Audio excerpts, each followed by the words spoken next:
प्रदेश में लॉकडाउन की अवधि 8 जून तक बढ़ी। व्यापार के लिए अतिरिक्त छूट देने की हुई घोषणा।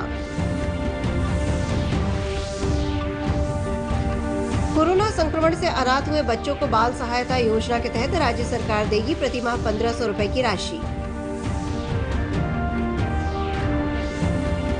प्रदेश में कोरोना की स्थिति में लगातार हो रहा है सुधार, संक्रमण की दर भी घटी।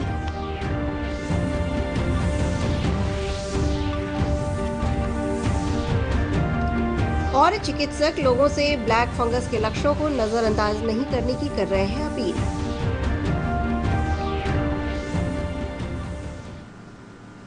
नमस्कार, स्वागत है आपका इस बुलेटिन में। अभी तक की खबरों के साथ मैं अंशु अवस्थी। अब खबरों पर विस्तार से नजर डालते हैं।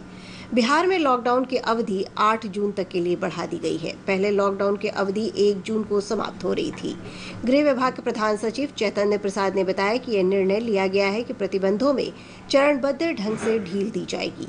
2 जून से लागू होने वाले नए नियमों के अनुसार अब सभी सरकारी कार्यालय 25% उपस्थिति के साथ शाम 4 बजे तक खुलेंगे। गैर सरकारी कार्यालय अभी भी बंद रहेंगे। विभिन्न वर्गों की दुकानों को एक दिन छोड़कर सुबह 6 बजे से दोपहर बाद 2 बजे तक खोलने का आदेश जारी किया गया है।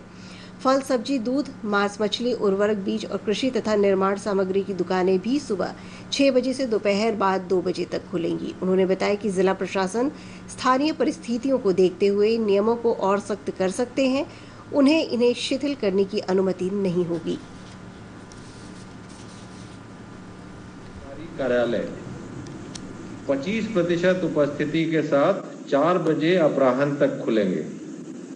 गैर सरकारी कार्यालय अभी बंद रहेंगे। दूसरा है, सभी दुकानें एवं प्रतिष्ठान एक दिन बीच कर ऑल्टरनेट डेज पर प्रातः 6 बजे से 2 बजे अपराह्न तक खुल सकेंगे और इस संबंध में जिला पदाधिकारी आदेश निर्गत करेंगे कि किस समूह के दुकान किस दिन खुलेंगे।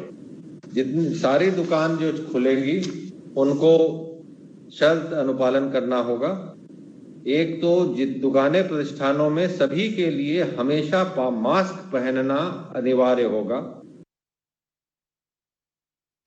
प्रदेश में लॉकडाउन की अवधि में विस्तार के लिए जारी नई गाइडलाइन के अनुसार राजधानी पटना में कल से विभिन्न श्रेणी की दुकानें खुलेंगी, जिसको लेकर अलग अलग क्षेत्रों में सैनिटाइजेशन किया जा रहा है। राज्य सरकार ने कोरोना के कारण अनाथ हुए 18 वर्ष तक के बच्चों और किशोर को प्रतिमाह 1500 रुपए की राशि की सहायता उपलब्ध कराएगी। मुख्यमंत्री नीतीश कुमार ने पटना में एक महत्वपूर्ण बैठक के बाद ट्वीट कर इसकी जानकारी दी। श्री कुमार ने कहा कि अनाथ बच्चियों का कस्तूरबा गांधी बालिका आवासीय विद्यालय में प्राथमिकता के आधार पर नामांकन कराया जाएगा। राज्य सरकार के निर्देशों के अनुसार खगड़िया जिले में कोरोना संक्रमण से मृत्यु होने के बाद आश्रितों को मुख्यमंत्री राहत कोष से मुआवजा की राशि दिए जाने की प्रक्रिया शुरू कर दी गई है। ये जानकारी जिलाधिकारी आलोक रंजन घोष ने देते हुए बताया कि मौत के प्रमाणित दस्तावेज उपलब्ध कराए जाने के बाद परिजनों को ये राशि उनके बैंक खातों में भेज दी जाएगी। कई लोगों ने इसमें अपना दावा भी प्रस्तुत किया था, इसको भी हम लोगों ने वेरीफाई कराया। बिहार में कोरोना संक्रमण की दर लगातार कम हो रही है। साथ ही इस रोग से ठीक होने वालों का आंकड़ा भी बढ़ रहा है। पिछले 24 घंटों के दौरान 1113 नए मामलों की पुष्टि हुई है। वर्तमान में प्रदेश में 16,235 सक्रिय मरीज हैं। स्वस्थ होने वालों की दर बढ़कर 96.97% हो गई है। लॉकडाउन के दौरान आम जन को राहत देने के लिए राजधानी पटना सहित विभिन्न जिलों में लोगों के लिए निःशुल्क भोजन, दवाइयां और आवश्यक सामग्रियों की व्यवस्था की गई है। इन कार्यों में प्रशासन के साथ साथ कई स्वयंसेवी संस्थाएं भी जुटी हैं। इसी कड़ी में पटना के विभिन्न क्षेत्रों में आर्य समाज की ओर से जरूरतमंदों के लिए निःशुल्क लंगर की व्यवस्था की गई है। कुम्हरार के विधायक अरुण कुमार सिन्हा ने बताया कि लॉकडाउन के कारण गरीबों को भोजन की समस्या उत्पन्न हो गई है। हो रहा है, इसके लिए हमारे बीच में जिलाध्यक्ष जी भी हैं और मैं उनको भी धन्यवाद देना चाहता हूं कि वो पूरे महानगर में जहां जहां सरकारी और गैर सरकारी ऐसे संगठनों को प्रेरित करके और ये कोई भी भूखा नहीं रहे, पूरे महानगर में इसके लिए अथक प्रयास कर रहे हैं। इधर आरा में केंद्रीय ऊर्जा राज्य मंत्री आर.के. सिंह की ओर से भोजपुर जिले के लिए 50 ऑक्सीजन कंसंट्रेटर सदर अस्पताल के लिए दिए गए। जिलाधिकारी रोशन कुशवाहा ने बताया कि इन जरूरी चिकित्सीय उपकरण के मिलने से स्थानीय कोरोना संक्रमितों के इलाज में पहले से और सुविधा होगी।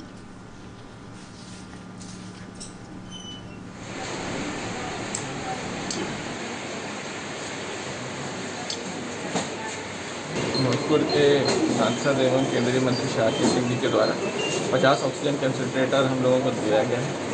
इसके साथ ही साथ अभी अन्य और राहत सामग्री भी माननीय सांसद महोदय जी के द्वारा दी जाएगी। ये सभी सामग्रियाँ जो हैं लगातार हम लोग जो कोविड के संक्रमण से लड़ रहे हैं उसमें काफ़ी श्रेयस्कर रहेंगे और हम लोग सब लोग मिलकर जिस तरीके से सभी जनप्रतिनिधियों के माध्यम से जो सहयोग मिल रहा है, जो जनता के माध्यम से सहयोग मिल रहा है, उससे हम लोग इस कोविड की जो वैश्विक महामारी है इससे हम लोग निपटने में आगे बढ़ेंगे।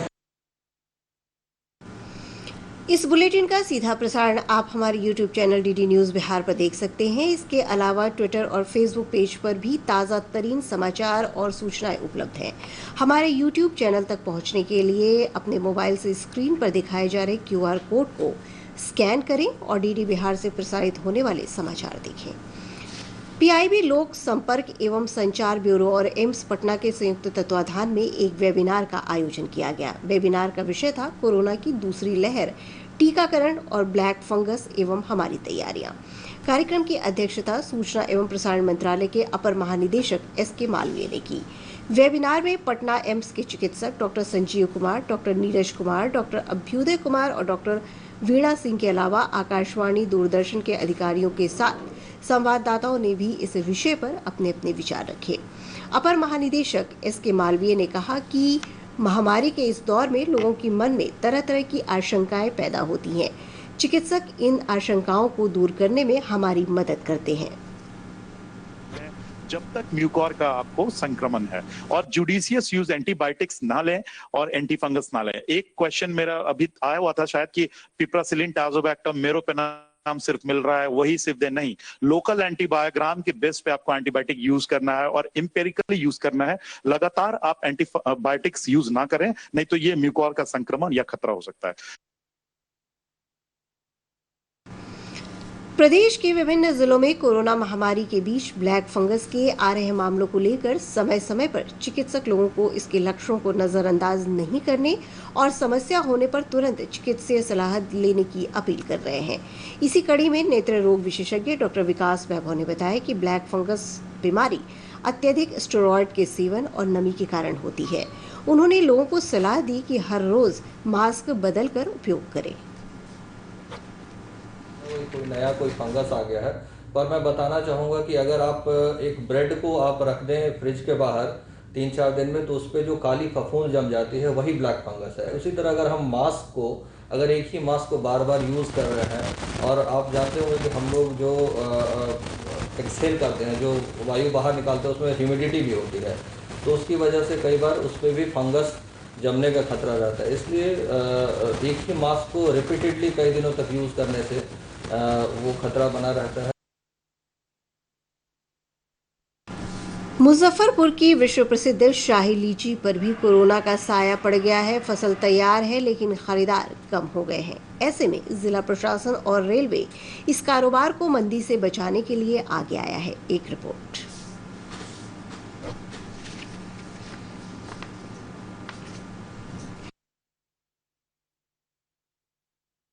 मुजफ्फरपुर जिले में तकरीबन 12,000 हेक्टेयर में लीची के बाग हैं, जिसमें लगभग 400 करोड़ रुपए का कारोबार होता है।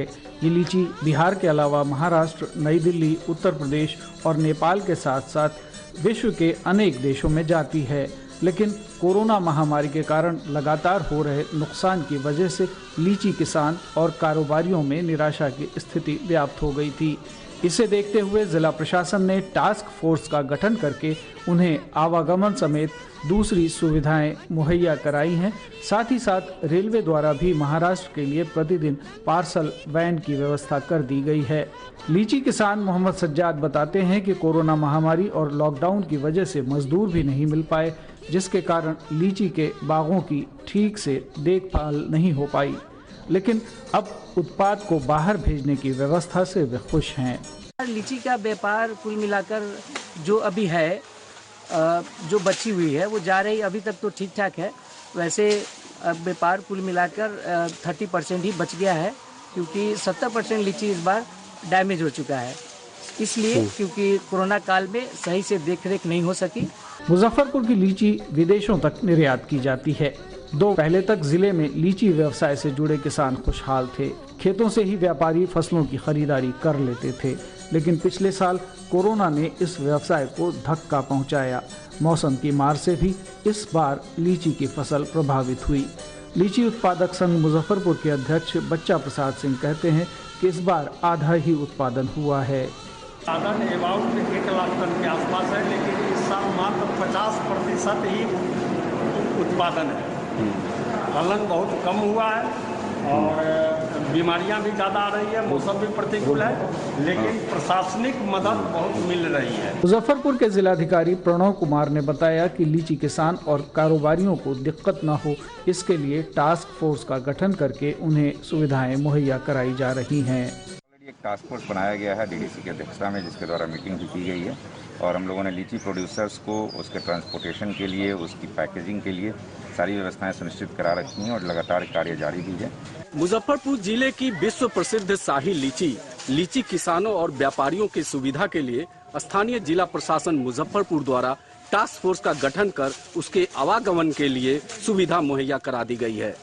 साथ ही साथ रेलवे द्वारा प्रतिदिन पार्सल वैन की भी व्यवस्था कर दी गई है। इससे लीची किसानों और व्यापारियों को अपने लीची के व्यापार में आसानी हो गई है। उम्मीद की जाती है ऐसा होने से उन्हें कम नुकसान झेलना पड़ेगा। मुजफ्फरपुर से संतोष कुमार, डीडी न्यूज। अब 3 मिनट में 10 खबरें देखते हैं। विश्व स्वास्थ्य संगठन ने कहा है कि कोरोना वायरस के विभिन्न वेरिएंट्स का नाम अब नए ग्रीक शब्दों के आधार पर रखा जाएगा।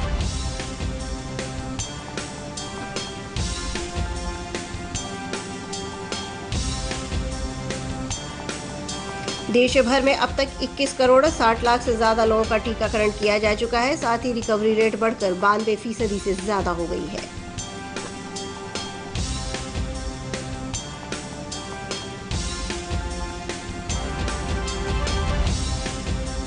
उच्चतम न्यायालय ने सीबीएसई और आईसीएसई की 12वीं बोर्ड की परीक्षाएं रद्द करने संबंधी याचिका पर सुनवाई गुरुवार तक के लिए टाली।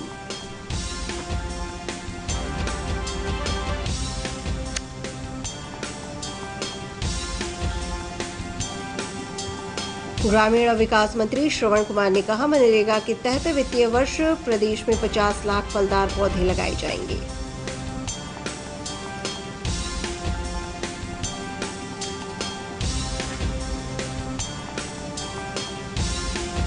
बेगूसराय के जिलाधिकारी अनुज कुमार वर्मा ने शहर के प्रमुख डॉक्टरों के साथ मीटिंग कर आम लोगों को वैक्सीनेशन के लिए जागरूक करने की अपील की।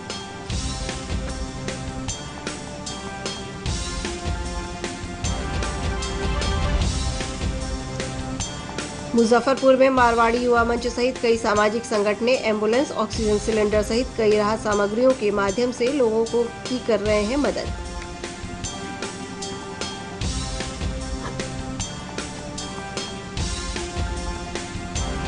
पटना मौसम विज्ञान केंद्र के अनुसार प्रदेश में पूर्णिया के रास्ते 13 जून को मानसून पहुंचने की संभावना।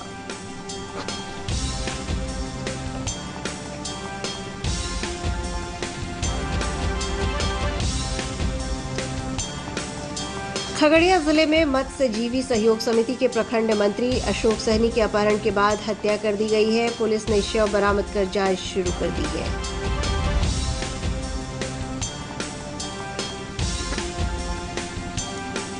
गोपालगंज जिले के सदर प्रखंड के कई गांवों में गंडक नदी के कटाव से किसानों को काफी नुकसान हुआ है। कटाव से तरबूज, लालमी और सब्जियों की फसल को काफी क्षति हुई है। दरभंगा जिले में यास चक्रवात के प्रभाव से पिछले दिनों हुई वर्षा के कारण कई जगह अब भी जल जमाव देखा जा रहा है। जल जमाव की समस्या से जनजीवन पूरी तरह प्रभावित हो रहा है।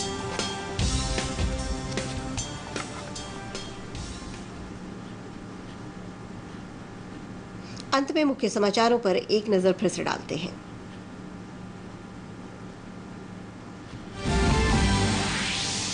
प्रदेश में लॉकडाउन की अवधि 8 जून तक बढ़ी, व्यापार के लिए अतिरिक्त छूट देने की हुई घोषणा। कोरोना संक्रमण से अनाथ हुए बच्चों को बाल सहायता योजना के तहत राज्य सरकार देगी प्रतिमाह 1500 रुपए की राशि। प्रदेश में कोरोना की स्थिति में लगातार हो रहा है सुधार, संक्रमण की दर भी घटी।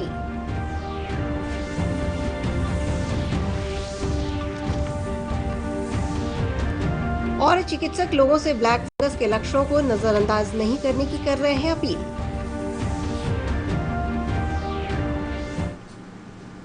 इस बुलेटिन में फिलहाल इतना ही, लेकिन दर्शकों कोविड का खतरा कम नहीं हुआ है, इसलिए आप सभी से अपील है कि कोई भी कोताही ना बरतें।